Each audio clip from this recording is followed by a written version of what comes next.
Hey, Raw Squirrel, my money makes money.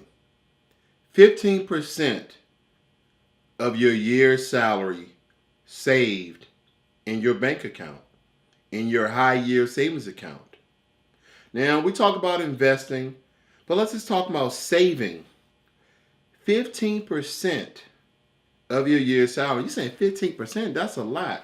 So let's take, for instance, if you have 50, you make $50,000 a year, and you say 15% of that $50,000, I want to go off and say that's $7,500. Okay, I may be off a little bit. $7,500. Then you divide $7,500 by 12.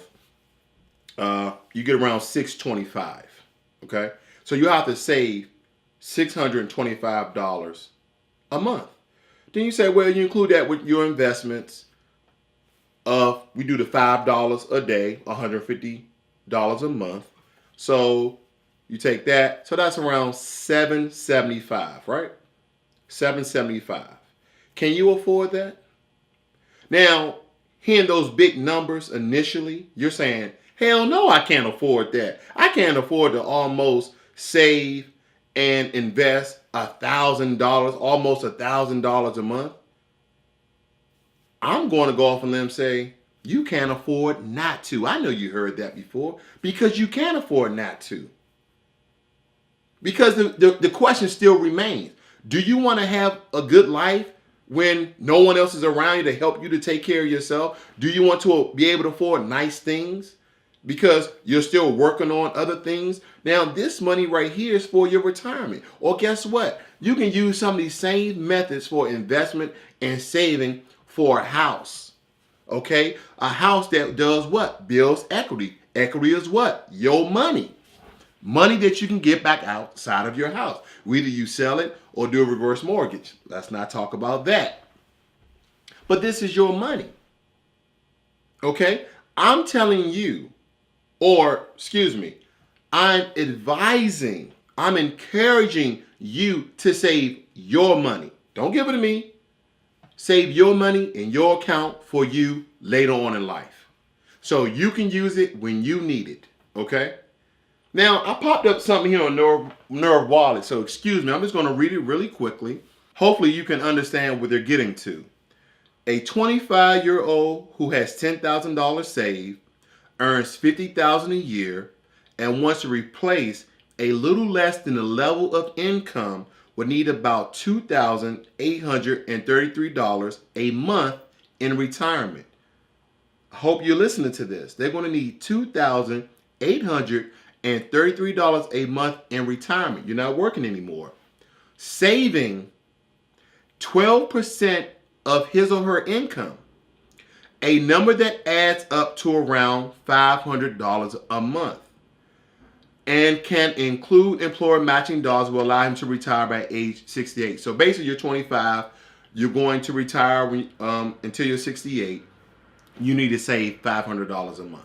Okay, 12% of your yearly salary, which is $50,000. And don't forget, you already had $10,000 saved. All right. Second scenario, last one. A 35-year-old who has $30,000 saved, earns $70,000 a year, and wants to replace a little less than that level of income will need about $3,670 a month in retirement, okay, to sustain your way of life. Saving 17% of his or her income, that's $1,000 a month, and again, including matching dollars, will allow him or her to retire at age 68. Okay, so they're already starting off with cash. And then the first one was 12%, and the last one was 17% because they started off at 35, but they already have how much? Boom, $30,000 saved. So if you don't have $30,000 saved and you're over the age of 35, you're already behind the power curve and you need to get beyond the power curve. Okay, you need to expedite your saving. You need to expedite your investment, but be smart when it comes to investing. Okay, if you're new at this, I always tell people go to the ETFs.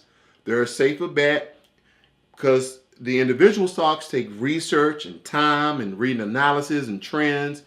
And it's not as hard as I make it sound because I explain it very simply in some of my videos. But when it comes to saving, 15 is a good number, but people are thinking 15% of my yearly salary. You said given the 50,000 I'm making a year, 15% of that 7,500. Breaking that down to monthly, that's 625. Plus, if I do the $5 a day, $150 a month, that's $775 a month. Can you do it? Yes, you can. That means, are you living above your means? Are you buying something every day from the store? Those items add up throughout the week. Some people say $25 a week. Can you save $25 a week? I want you to do this. I don't want you to do anything different. If you are opposed to this idea of saving 15% of your paycheck a year, or even the other video I did with $5 a day investment, if you're opposed to this idea, do this favor for me, okay? Don't change anything for 1 week. If you buy coffee every day, if you buy a sandwich every day, if you do happy hour every day, just a drink, don't change anything. That Friday night, or you work on weekends, at the end of your work week, I want you to tally up the amount that you spent. Don't change nothing, because now you're conscious of what I'm saying, so you may hold back, but you're going to cheat this system. I don't want you to hold back on anything. Do what you normally do. Do your regular schedule, okay? Then at the end of the work week, do. Oh, shit. Yes. So, yes, you can. But do the test because only you are going to change you. Now, people can encourage you. People can empower you. People can convince you. But the only change that will ever come will be from you. You can be subscribed to 35 financial YouTube channels, powerful speakers, eloquent speakers, convincing speakers. It doesn't matter. The only person that's going to convince you is you. Because when you are convinced that you can do this, you're going to do it on your own. It's kind of like losing weight. No one can make you lose weight. Oh, what's the perfect drink I need to drink to lose my stomach? I got cellulite on the back of my thighs. And you're going to lose weight when you get tired of being fat and nasty. That's what I did. I got tired of being fat and nasty. So I said, you know what? I can't eat everything I see. Just like your money. You can't buy everything you want if you want to live free. You can't live free if you're always looking for a handout because you need money. You have the money. You have a job. It doesn't take $50,000 a year. What if you make $40,000 a year? Then tailor that to your lifestyle. Hey, nah, man, I can't go out this weekend. Hey, girls. Oh, no, I love them shoes, girls. Maybe next week. You can hold off. You can put off. Because your friends, one or two of them may be around when you're 60. Your boys, one or two may be around when you're 60. But who is going to help you pay for your medical bills if you have them? Who's going to help you pay for your mortgage if you have it? So on and so forth. Who's going to bring in your groceries? Who's going to pay for these things? You are. Buying shoes every month? No. Okay? Going out every night? No. Or going out every weekend? No. Because we know how we get when we out there and we spend it every night. Some of us may have a budget sometimes. Some of us don't. We may spend $20, $40. We may keep some money in our pocket, leave our wallet inside the car. Okay, we're being cognizant of what we're doing. We're being thoughtful. Okay. But we can't do that every weekend because if we say, okay, we got a $40 limit, and depending on where you live, shoot, $40 could be 2 to 4 drinks. Then that's every weekend, either Friday, Saturday, or sometimes Thursday, depending on federal holidays and whatnot. So you can be potentially spending what? So 40 plus 40 is 80. Then add another 40. How much you getting? How much you getting? 120. Okay? 120. So you're already $30 away from your $150 monthly investment. Yes, you are.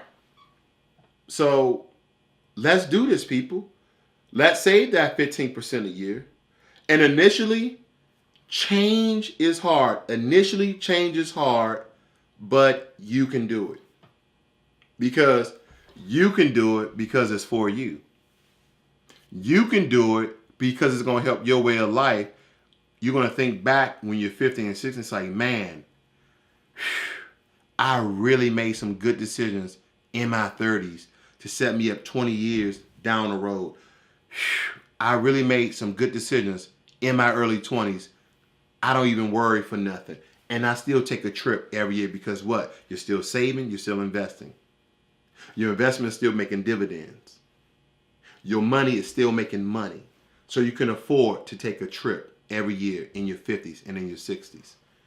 Because you have that set number, you have that goal, you met that goal, and you're building on that goal, and you shave a little bit off the top, maybe $2,000 or $3,000, and say, hey baby, if you have one. Or hey girls, if you have them. Or hey boys, if you still have them around. Or whoever it is, your loved ones, your grandsons, your granddaughters, your brothers, your sisters, whoever. Let's go take a trip. 2-day, 3-day trip down to the Bahamas. Let's go to Australia. And you can do a trip every year. Because the whole time, your money is making money based on dividends and compound interest because you started this in your 20s and your 30s. And if you're 40s, you can do that too.